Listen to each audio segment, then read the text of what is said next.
नमस्कार दोस्तों, court marriage consultant के इस वीडियो में आपका स्वागत है। मैं हूं आपका अपना लॉयर हृदय कुमार। हमारे व्यूअर्स द्वारा कुछ प्रश्न हमसे जो पूछे गए हैं,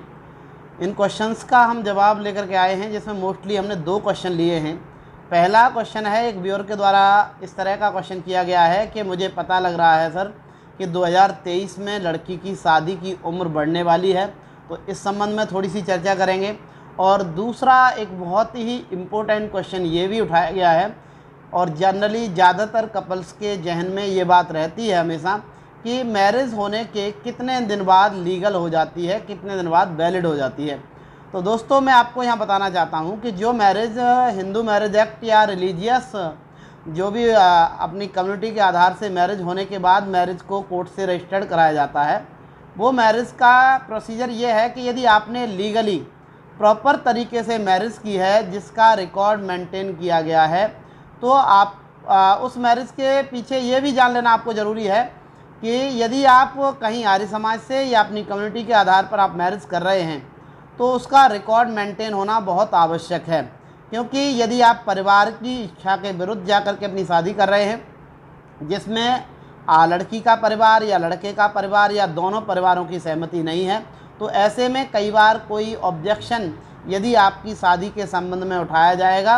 तो उसको प्रूव करना होता है कि हाँ, इनकी लीगली मैरिज हुई है। तो ऐसे संबंध में मैं आज एक आर्य समाज की रिकॉर्ड फाइल आपके लिए लेकर के आया हूँ, जिसमें आप देखेंगे कि सबसे पहले जिस कपल की मैरिज कराई है उसका एक फ़ोटो लगा हुआ है।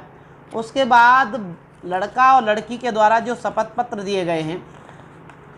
वो शपथ पत्र इसमें लगे हुए हैं, जिसकी लैंग्वेज भी लगभग इस तरह की होती है कि मेरा एड्रेस ये है और मैं इस तरह से हूँ, अपने बारे में डिटेल दी जाती है। उसके बाद लड़की की डिटेल दी जाती है, हम दोनों कितने टाइम से जानते हैं, हम दोनों अच्छा भला बुरा समझने की क्षमता रखते हैं, हम दोनों पूर्ण बालिग हैं तथा होश हवास में शादी कर रहे हैं। इस तरह से जो भी है कंडीशंस वो सारी बताई जाती हैं कि हम दोनों निषिद्धात्मक श्रेणी के अंतर्गत नहीं आते, जो दस्तावेज हैं वो हमारे सही हैं, यानी उसमें एज वगैरह हमने कंप्लीट कर ली है। साथ साथ में यहाँ एक बात और कहना चाहूँगा, ऐसे कपल यदि उनकी मैरिज की एज पूरी नहीं हुई है, तो कभी भी ऐसी गलती ना करें, घर से ना निकलें। पहले आप कुछ चीज़ों पर, कुछ पॉइंट पर ज़रूर सोच के निकलें कि भाई हाँ, आपकी लीगली यदि एज पूरी है, तो उसके बाद आपको ये भी सोचना चाहिए कि यदि परिवार की मर्ज़ी नहीं है, तो आपको अपना जीवन आगे किस तरह से चलाना है, कोई अर्निंग का साधन होना चाहिए आपके पास, तभी आप इस तरह का स्टेप लें। दूसरा, इसमें डॉक्यूमेंट लगे हुए हैं, जिसमें एज के प्रूफ में मार्कशीट लगी हुई है, आधार कार्ड लगा हुआ है, पैन कार्ड लगा हुआ है। इसी तरह से दोनों कपल्स के डॉक्यूमेंट हैं। साथ साथ यहाँ पर इन दोनों ने अपनी हैंड राइटिंग में ये लिखा हुआ है कि हम दोनों बालिग हैं, पूर्ण होश हवास में शादी कर रहे हैं, हमारी शादी की उम्र पूरी है। तो इस तरह से एक एप्लीकेशन भी दी हुई है लड़का और लड़की की तरफ से, जो इनकी हैंड राइटिंग में है। अब यदि इस शादी के संबंध में कोई ऑब्जेक्शन उठता है या इसका वेरिफिकेशन होता है, तो उसमें क्या होगा कि आर्य समाज के द्वारा इसको वेरीफाई कर दिया जाएगा। जो बॉडी है आर्य समाज की, उसके द्वारा इसको वेरीफाई कर दिया जाएगा। तो आगे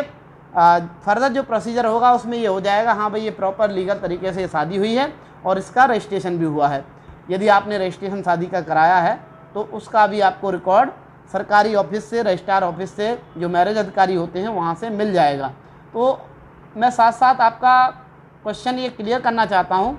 कि आपकी जो मैरिज है, इस तरह से यदि आपकी मैरिज हुई है, तो जैसे ही आपको सर्टिफिकेट मिल जाता है, जैसे ही आपने अग्नि के फेरे लिए, फेरे कराने के बाद जैसे आपको आर्य समाज द्वारा, पंडित जी द्वारा जो है सर्टिफिकेट दे दिया जाता है, तो आपकी मैरिज उसी समय वैलिड हो जाती है। अब दूसरा क्वेश्चन